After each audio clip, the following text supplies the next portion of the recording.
Hi వర్స్ welcome to our channel. ప్రస్తుతం మనతో పాటు భరద్వాజ్ గారు సీనియర్ జర్నలిస్ట్ ఉన్నారు. వారితో ఒకసారి మాట్లాడదాం. సార్ నమస్కారం. నమస్తే సార్, ఎన్టీఆర్ గారి దేవరా ట్రైలర్ రిలీజ్ అయినప్పటి నుంచి కూడా టీడీపీ హార్డ్ కోర్ ఫ్యాన్స్ నుంచి కాస్త నెగిటివ్ ట్రోల్స్, విమర్శలు అయితే వస్తున్నాయి సార్. సోషల్ మీడియాలో విపరీతంగా ట్రోలింగ్ కూడా చేస్తున్నారు. అందులో భాగంగానే ఇప్పుడు ఆ ట్రైలర్లో ఉన్న ఒక డైలాగ్, హీరోయిన్ చెప్పే డైలాగ్ని పట్టుకొని కూడా వాళ్ళు ఒక రకంగా ట్రోల్ చేస్తున్నారు. అందులో హీరోయిన్ డైలాగ్ చెప్తూ ఉంటుంది, వీనికి తండ్రి పోలికలు వచ్చాయి కానీ ఆ రక్తం రాలేదు అని చెప్పేసి. ఇప్పుడు ఆ డైలాగ్ని హార్డ్ కోర్ టీడీపీ ఫ్యాన్స్ ఏమని చెప్తున్నారంటే, ఈయనకి తాత పోలికలు వచ్చాయి కానీ ఆ బ్లడ్ రాలేదన్నట్టుగా వాళ్ళు ఈ రకంగా ట్రోల్ చేస్తున్నారు సార్. ఎందుకు ఇంతలా జూనియర్ ఎన్టీఆర్ మీద ఈ ట్రోలింగ్ నడుస్తుంది? అసలు మరి దీని ఎఫెక్ట్ ఏమన్నా సినిమా మీద పడే ఛాన్స్ ఉందంటారా సార్? సినిమా మీద ఇలాంటి ట్రోల్స్ ప్రభావం పడే అవకాశం ఏం లేదు. ఈ ట్రోల్స్ మంచే చేస్తుంది ఆ సినిమాకి. ఓకే, నెగిటివ్ చేస్తుందని నేనైతే అనుకోవడం లేదు. రెండోది, దీనిలో నిజాలు అనేది పక్కన పెట్టేస్తే ఆ సినిమాలో ఈ డైలాగ్ తర్వాత ఒక ఫెరోషియస్ డైలాగ్ ఒకటి ఉంటుంది. ఏది? ఆ కొడుకు క్యారెక్టర్కే. దాని నుంచి ఒక విషయం క్లియర్ చేశాడు ఆయన, కొరటాల శివ. ఈ క్యారెక్టర్ పిరికిగా కనిపించడం వెనకాల ఏముంది అనేది తెలుసుకోవాలంటే మా సినిమా చూడండి అని చెప్పదలుచుకున్నాడు ఆయన. ఓకే. సో చాలా ఉన్నాయి, బయటకు చెప్పని విషయాలు అనేకం ఉన్నాయి. అవన్నీ తెలుసుకోవడానికి ఈ సినిమాకి రండి మీరు అనేది ఆయన ట్రైలర్ ద్వారా చెప్పదలుచుకున్నాడు. అంతే తప్ప దీనికి ఈ డైలాగ్కి ఫిక్స్ అయిపోయిన వాడు అమాయకుడి కింద లెక్కేసుకోవాలి. అయితే ఈ డైలాగును వాడుకుంటున్నారు అని అనుకుంటే వాడుకోవచ్చు. వాడుకోవటానికి ఇప్పుడు ఆ రోజుల్లో బాలకృష్ణ గారు నా బ్లడ్ వేరు నా బ్రీడ్ వేరు అని ఒక సినిమాలో డైలాగ్ ఉంటుంది. అది చాలా ట్రోల్ అయింది కదా, రకరకాలుగా. పాజిటివ్గాను ట్రోల్ అయింది, నెగిటివ్గాను ట్రోల్ అయింది. దాని మీద చాలా తీవ్రమైన ఆరోపణలు వచ్చినాయి. ఆ రోజున దాని మీద తీవ్రంగా విరుచుకుపడ్డ వాళ్ళతో ఇప్పుడు సయోధ్యలో ఉన్నారు వాళ్ళు రాజకీయంగా. మెగా అభిమానులతో ఇప్పుడు నందమూరి అభిమానులు కలిసిపోయినటువంటి ఒక రాజకీయ ఐక్య సంఘటన కూటమి ప్రభుత్వం నడుస్తున్నటువంటి రోజుల్లో ఉన్నాం కదా. కాబట్టి ఇప్పుడు ఆ విషయాలన్నీ మాట్లాడకూడదు అంటే అలాగా జరిగిన ఫ్యాక్ట్ అది. సో అలా సినిమాలో డైలాగులు పట్టుకొచ్చి నిజ జీవితానికి అన్వయించి మాట్లాడేయటం అనేది, తెలుగుదేశం క్యాడర్ జూనియర్ ఎన్టీఆర్ మీద కామెంట్ చేయటం అనేది కొత్త ఏం కాదు. ఆయన ఎన్టీఆర్ హెల్త్ యూనివర్సిటీ పేరు మార్పు సందర్భంగా ఒక వ్యాఖ్య చేశాడు.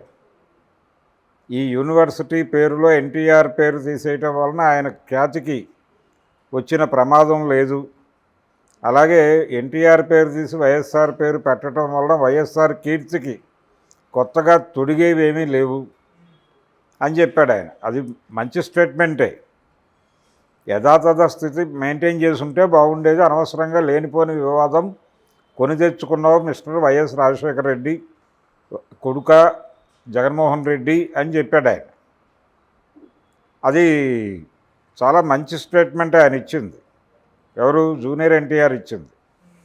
కానీ జగన్మోహన్ రెడ్డిని టార్గెట్ చేసి తిట్టలేదు అనేటువంటి ఒక దుగ్ధతోనే అనాలి దాన్ని. ఎన్టీఆర్ని టార్గెట్ చేస్తూ బహిరంగంగా మైకుల ముందుకు వచ్చి టీడీపీ క్యాడర్ ఎగబడి అతన్ని తిట్టినటువంటి వీడియోలు ఇప్పటికీ యూట్యూబ్లో కలవు. అంటే పార్టీ నాయకత్వం అనుమతి లేకుండా వాళ్ళు వచ్చి తిట్టే అవకాశం లేదు. అలా చాలా సందర్భాల్లో టీడీపీ నుంచి ఎన్టీఆర్ మీద దాడి చేసిన సంఘటనలు అనేకం ఉన్నాయి, ఒకటి కాదు. అంటే వాళ్ళ ఉద్దేశం ఏంటంటే, అతను పార్టీ అనుయాయిగా ఉంటూ రెగ్యులర్గా పార్టీ ఆఫీస్కి వచ్చి ఈరోజు నా యాక్టివిటీ ఏమిటో చెప్పండి అని ఒక ఒబీడియంట్ స్టూడెంట్ లాగా బిహేవ్ చేయాలి అన్న ఉద్దేశం ఉంటే ఉండొచ్చు. అలా బిహేవ్ చేయాల్సినటువంటి అవసరం అతనికి ఉండకపోవచ్చు. వాటి మధ్య క్లాష్ ఉంది, ఆ గొడవ జరుగుతోంది. అందుకనే వాళ్ళు పార్టీ కార్యక్రమాలని, కుటుంబ కార్యక్రమాలని అవాయిడ్ చేస్తూ ఎప్పుడైనా అవసరమైతే తమ స్పందనని తెలియజేస్తూ అలా లాగించేస్తున్నారు. ఇప్పుడు మన మోక్షజ్ఞ గారి ఎంట్రీ సందర్భంగా వాళ్ళిద్దరూ ట్వీట్ చేశారు కదా, తాతగారి ఆశీర్వాదం నీకు పుష్కలంగా ఉంటుంది, నువ్వు పెద్ద హీరో అవుతావు అని. కాబట్టి ఆ మేరకే ఉంటున్నారు వాళ్ళు. ఇది ఈ ప్రయత్నం చేసినప్పటికీ ఆ సినిమాని వీళ్ళు నష్టపరిచేది ఏమి ఉండదు. ఇది కొత్తగా ఒక క్యూరియాసిటీని యాడ్ చేస్తుంది తప్ప ఆ సినిమాకి హామ్ చేసే పరిస్థితి ఏం లేదు. అది దాని గొడవ వేరు, దాని మార్కెట్ స్ట్రాటజీ వేరు. అతను సోలోగా చేస్తున్నటువంటి 6 సంవత్సరాల తర్వాత సోలోగా చేస్తున్న సినిమా ఇది. ఆయనే చెప్పుకున్నాడు, నాకు కొంచెం ఇబ్బందిగా ఉంది, 6 సంవత్సరాల తర్వాత వస్తున్నాను అని. సో ఈ 6 సంవత్సరాల వెయిటింగ్ వర్కౌట్ అవుతుంది. ఆ సినిమా మీద ఎటువంటి అతి అంచనాలు లేకుండానే వాళ్ళు నెమ్మదిగా ప్రచారం చేసుకుంటున్నారు. అతి అంచనాలు ఏర్పడితే సినిమాకి ప్రమాదంగా పరిణమిస్తాయి అవి అనేటువంటి భయం ఉంది వాళ్ళకి. అందుకని వాళ్ళు కొంచెం లో ప్రొఫైల్లోనే పెడుతున్నారు. కొరటాల శివ మొన్న బాంబే ఈవెంట్లో మాట్లాడిన పద్ధతి చూస్తే అర్థమవుతుంది ఎంత లో ప్రొఫైల్లో వెళ్ళాలనుకుంటున్నారు అనేది. సినిమా సక్సెస్ మాత్రమే మాట్లాడాలి, మనం మాట్లాడటం కాదు, మనం మాట్లాడి సినిమా విజయాన్ని ఇబ్బంది పెట్టొద్దు అన్న టోన్లోనే వ్యవహరిస్తున్నారు. అది వర్కౌట్ అయ్యేలా కనిపిస్తోంది. సో సినిమా సక్సెస్సే వీటన్నిటికీ సమాధానం చెప్తుంది.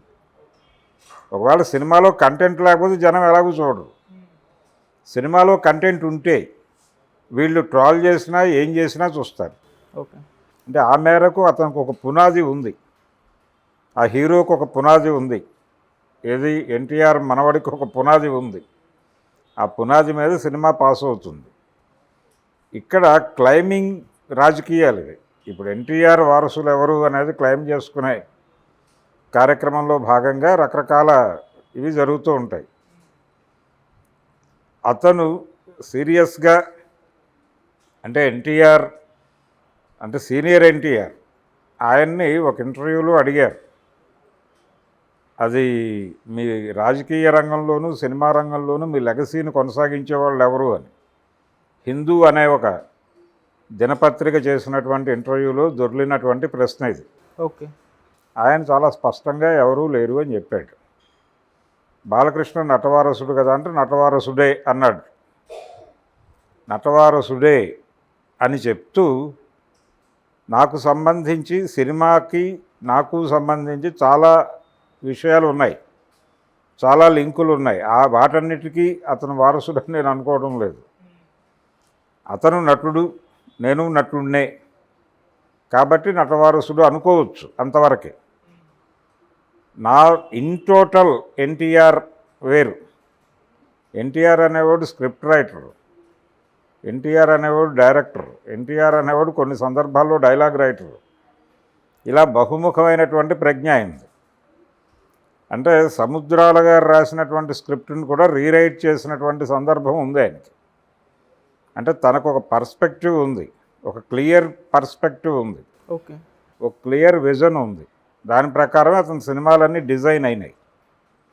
ఆ కోణంలో చూస్తే ఆయన లెగసీని కొనసాగించిన వాళ్ళు ఎవరు కనిపించరు అక్కడ. అది బాలకృష్ణ కాదు, జూనియర్ ఎన్టీఆర్ కూడా కాదు. ఓకే, ఒకసారి రామ్ గోపాల్ వర్మ మాట్లాడుతూ కొన్నిసార్లు నాకు సీనియర్ ఎన్టీఆర్ కంటే జూనియర్ ఎన్టీఆర్ గొప్పోడేమో అనిపిస్తుంది అనే మాట అన్నాడు. అది కూడా పాక్షిక సత్యమే. ఎన్టీఆర్ వేరు. అంటే తెలుగు సినిమా పరిశ్రమలో ఎన్టీఆర్ది అంటే సీనియర్ ఎన్టీఆర్ది ఒక డిఫరెంట్ ఎరా. ఆ టైంలో వాళ్ళు కొంత చదివారు, దాని మీద కథ నడిపారు, ఆ జ్ఞానం మీద కథ నడిపారు వాళ్ళు. ఆ తర్వాత ఆ కంటిన్యూటీ నడవల, ముందుకు ఏ రూపంలోనూ నడవలేదు. కాబట్టి ఆ రోజున పరిస్థితులు, ఆ రోజున వాళ్ళు ఎంటర్ అయ్యేటప్పుడు ఉన్నటువంటి పరిస్థితులు, ఆయనకి 2 బ్యాక్గ్రౌండ్స్ ఉన్నాయి.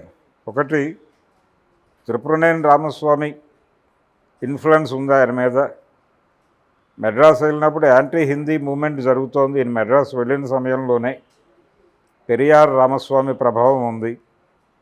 అందుకనే ఆయన చాలా సందర్భాల్లో డైలాగ్ వేసేవాడు ఎంజీఆర్తో, మీకొక రామస్వామి మాకొక రామస్వామి అని. సో తద్వారా ఆయనకి ఒక ఫిలసాఫికల్ అవుట్లుక్ ఉందనే విషయం అర్థమవుతుంది. ఆయన సినిమాల్లో కూడా అది క్లియర్గా ఎస్టాబ్లిష్ చేశాడు ఆయన. ఆ యాంగిల్లో చూస్తే ఆయనకు వారసులు ఎవరూ లేరు. అంటే రాజకీయ రంగంలో కూడా ఆయనది డిఫరెంట్ యాంగిలే. ఆయన పొలిటికల్గా జాతీయ పార్టీలను దూరంగా పెట్టి ఒక ఫెడరల్ ఫ్రంట్ కట్టాలి అనుకున్నాడు. ప్రాంతీయ పార్టీల కూటమిని కేంద్రంలో అధికారంలోకి తీసుకురావడం కోసం తపనపడి ఆ కార్యక్రమాన్ని డిజైన్ చేస్తున్నవాడు ఎన్టీఆర్. అది ఇప్పటికీ సాకారం కాల. అందుకోసం కాశ్మీర్లో ఉన్నటువంటి ఫారూక్ అబ్దుల్లాని కూడా విజయవాడ తీసుకొచ్చి మాట్లాడాడు ఆయన. అలాంటి ఒక ప్రయత్నం చేశాడు. నేషనల్ ఫ్రంట్ ఆయన పుణ్యమే, ఆ తర్వాత ఏర్పడినటువంటి యునైటెడ్ ఫ్రంట్ ఆయన పుణ్యమే. విపి సింగ్ ప్రధాని అవ్వటంలో ఎన్టీఆర్ రోల్ ఉంది. సో జాతీయ రాజకీయాల్లో కూడా ఆయన పాత్ర కొంచెం క్లిష్టమైనటువంటి పాత్ర, భిన్నమైనటువంటి పాత్రే అది ఎన్టీఆర్. దాన్ని కొనసాగించిన వాడు అక్కడ ఎవరూ లేరు రాజకీయాల్లో. సో ఆయన ఆ రోజు ఇంటర్వ్యూలో చెప్పింది, సినిమాల్లోనూ రాజకీయాల్లోనూ ఆయన లెగసీని కొనసాగించిన వారు ఎవరూ లేరు. కాబట్టి ఎన్టీఆర్ అంటే ఇప్పుడు జూనియర్ ఎన్టీఆర్ తన పద్ధతిలో తను ఒక నటుడు, ఎస్టాబ్లిష్డ్ ఆర్టిస్టు, అతనికి ఒక స్టార్ స్టేటస్ ఉంది, పాన్ ఇండియా వరల్డ్ మార్కెట్ని అడ్రస్ చేసే కెపాసిటీస్ ఉన్నాయి అతనికి. ఆ కెపాసిటీస్ మీద ఆ సినిమా నడిచిపోతుంది, వీళ్ళ ట్రోల్స్ వలన కాదు. అంటే సినిమా పరంగా ట్రోల్స్ పక్కన పెడితే సార్, ఎందుకు టీడీపీ వాళ్ళు ఎక్కువగా జూనియర్ ఎన్టీఆర్ గారిని టార్గెట్ చేస్తున్నారు? అంటే రాజకీయ పరంగా ఫ్యూచర్లో ఏమైనా ఇబ్బంది కలిగిస్తాడనా, లేకుంటే ఇప్పుడు టీడీపీకి సపోర్ట్ చేయడం లేదనా? ఎందుకు, ఏ రీజన్ తోటి టార్గెట్ చేస్తున్నారు అనుకోవచ్చు? రకరకాల కోణాలు ఉన్నాయి దీనిలో. లక్ష్మీపార్వతిని ఎందుకు టార్గెట్ చేశారు ఆ రోజున అంటే, ఒక విషయం పట్టుకొస్తారు వాళ్ళు.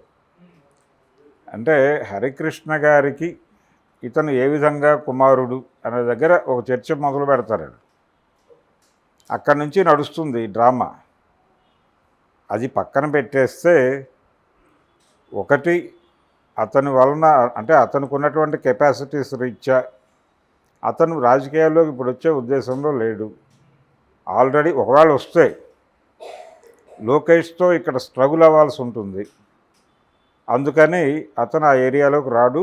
రెండోది, అతనికి ఒక ఆఫర్ వచ్చింది గతంలో, భారతీయ జనతా పార్టీతో సన్నిహితంగా ఉంటే అనే ఆఫరు.